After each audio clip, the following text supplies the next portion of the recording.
Olá, meu nome é Ângela Leonati, você está no meu canal Sol no Quintal, seja muito bem-vindo.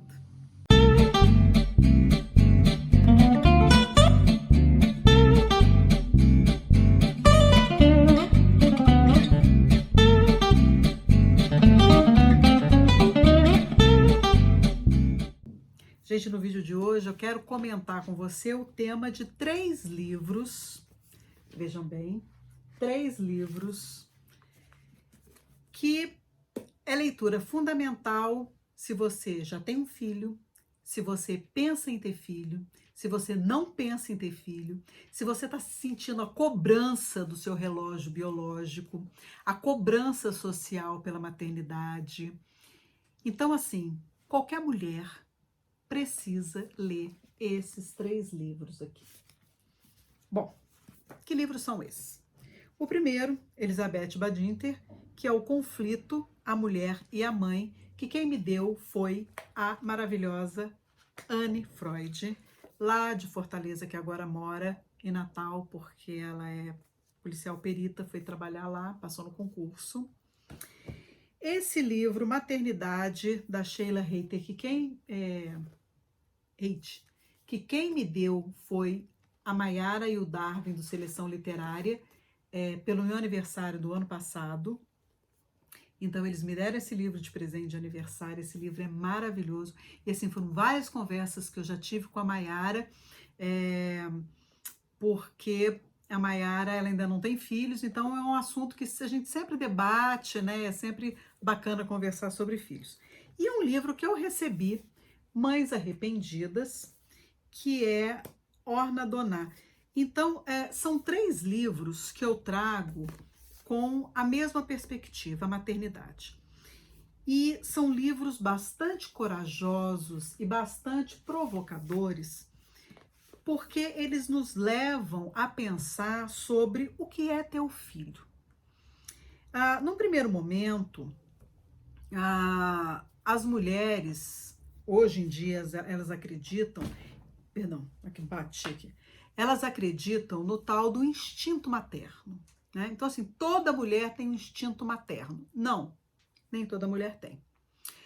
Toda mãe ama seu filho. Não, também não. O amor de mãe pode não acontecer. E toda mulher nasceu para ser mãe. Não também. E, gente, não ter filho não faz de ninguém uma pessoa pior. O que faz uma pessoa pior é a escolha pela maternidade sem o menor talento para ela, porque você não vai ser uma boa mãe. E necessariamente isso vai resvelar naquele ser que você botou no mundo. Porque a mãe, ela tem uma relação visceral com o filho. E ela tem uma relação psicológica com esse filho que é muito intensa. Imagine que existe um, um romanceamento da maternidade. A maternidade é linda, a maternidade. Eu digo assim, gravidez só é bonito no catálogo da Casa Bahia e do Ponto Frio para vender fogão no Dia das Mães. Porque a gravidez ela é incômoda, algumas pessoas se sentem muito privilegiadas, passam uma gravidez muito tranquila, mas outras não. E aí as pessoas sofrem muito, porque o bebê, quando ele está dentro da mãe, ele tem uma relação de competição. Quando começa a gestação, o organismo não recebe aquilo como sendo uma parte do organismo. Então ele tenta expulsar, por isso que o início da gravidez, ele é muito delicado. E ali já vai se formando todo o sistema nervoso central.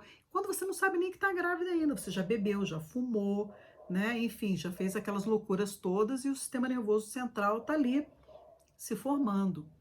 E aí o bebê começa a sugar tudo da mãe. É o cálcio, são as vitaminas, né? E aí começa aquela relação de competição em que às vezes a mãe tem a pressão alta durante a gravidez, desenvolve uma diabetes gestacional, né? Chegando até a ter um episódio de eclâmpsia na hora do parto.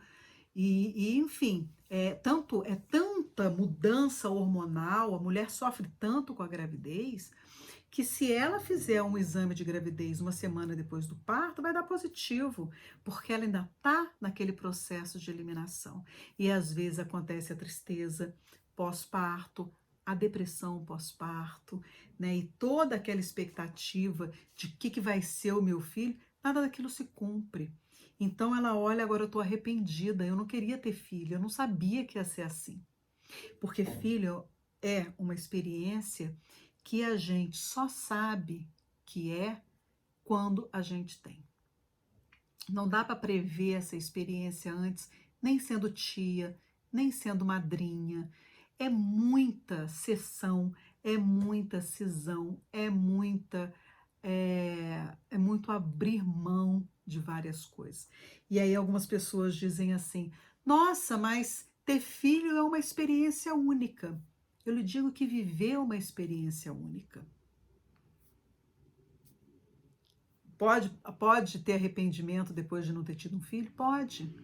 E pode ter tido arrependimento de ter tido filho? Mais comum do que você imagina. E algumas mães, e aí eu convido vocês a visitar o meu canal, Sobreviver, onde eu vou tratar desses assuntos, inclusive das mães narcisistas, né? Que elas trabalham inconscientemente para a derrota daquele filho, né? É uma situação muito comum e muito ruim. Depois eu explico lá no outro canal para vocês. Mas falando sobre a questão da maternidade, é preciso que a gente entenda que há uma romantização. Ah, toda mulher nasceu para ser mãe, toda mulher quer. Então, assim, aí o filho chega e o filho demanda muito. E aí a mulher entra em conflito, porque várias vezes a mulher deixa de ser a mulher para o seu companheiro, porque aí ela passa a ser a mãe do filho, e dependendo do tipo de relacionamento que eles têm, aquele casamento acaba, né? Principalmente se os pais se chamam de pai e mãe, né? O marido e a mulher se chamam de pai e mãe.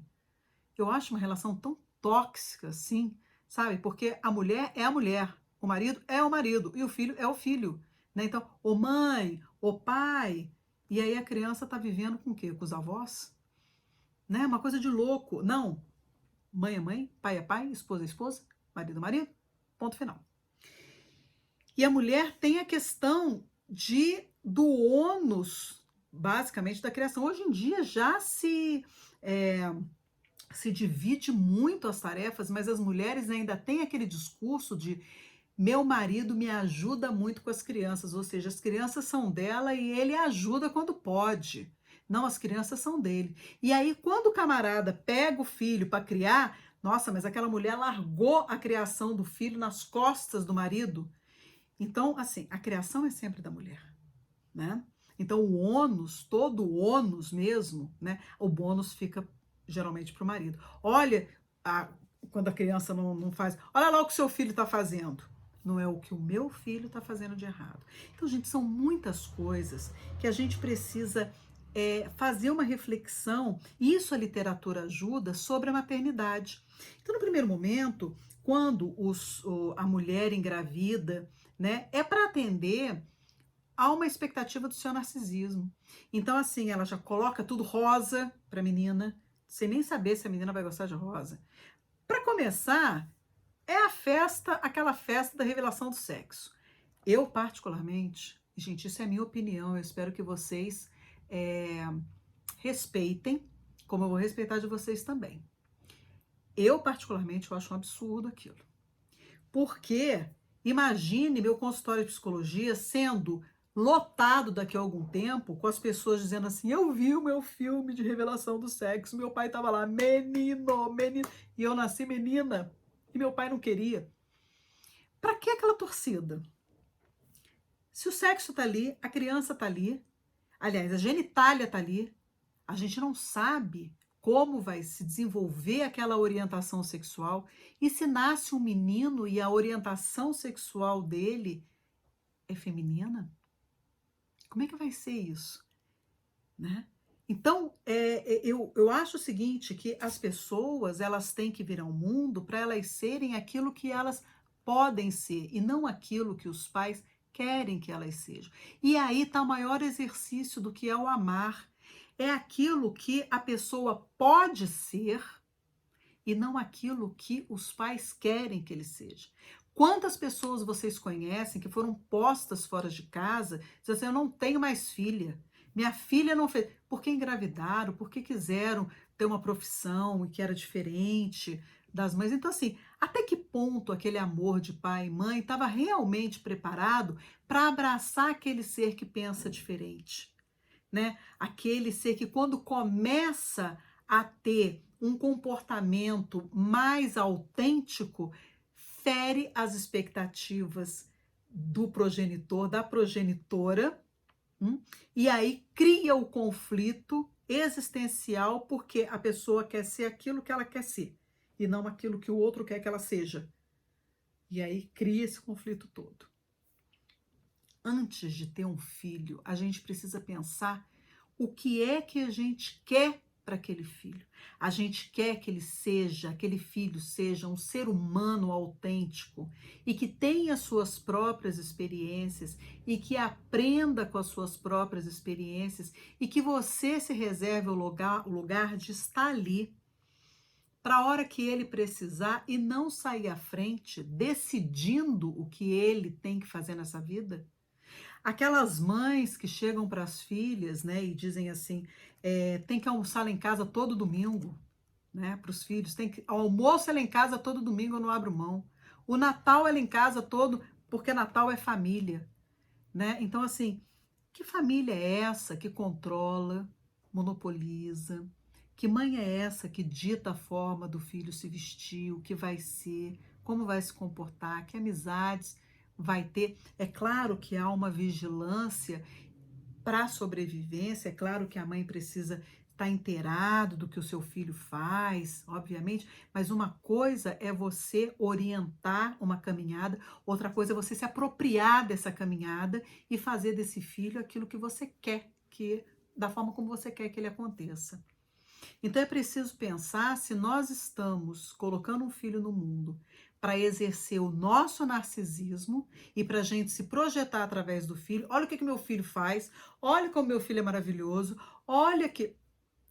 É assim? Ou você está disposta, no caso a gente está falando da maternidade, ou você está disposta a abrir mão de todos os seus desejos, seus quereres, suas vontades e apoiar aquilo que seu filho quer ser na vida. Então, ser mãe é muito difícil. Exige um talento específico. Nem todos têm, e as pessoas que não têm, elas não podem ser vistas como pessoas piores. Se aquela mulher diz, eu não quero ter filhos, aplauda, porque ela está mais consciente do que aquela que se enverga a maternidade, porque há uma pressão da família. Quantos casamentos não terminam porque o homem exige o filho e a mulher diz: eu não quero ter filhos, eu tenho outras prioridades na minha vida. E tá tudo bem, gente, tá tudo bem. E se você quiser ter um filho, prepare-se para amar o seu filho de verdade. Prepare-se para permitir que ele seja, para permitir que ele viva e que você fique feliz por isso, somente por isso. Então, eu recomendo para vocês esses 3 livros. É claro que existem outros que podem nortear uma reflexão sobre a maternidade, e aí eu digo para vocês que esse aqui é um bom começo. Então, são 3 livros maravilhosos que vocês podem ler para repensar a maternidade. Ah, mas aí meu filho já nasceu, não tem problema, você pode se declarar uma mãe melhor a partir do momento que você tem consciência daquilo que você está fazendo e para de fazer seu filho sofrer, porque ele não está ali para atender as suas expectativas. Controle-se. Então, leiam os livros.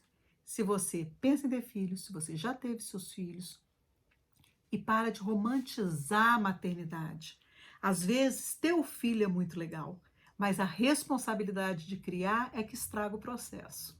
Então, aonde é que você se encaixa? O que é que você pensa? O que é que você quer? Então, gente, por hoje é só. Eu deixo aqui essas reflexões para vocês e me digam o que é que vocês já viram disso tudo. Tá bom? Um beijo para você, até a próxima, tchau.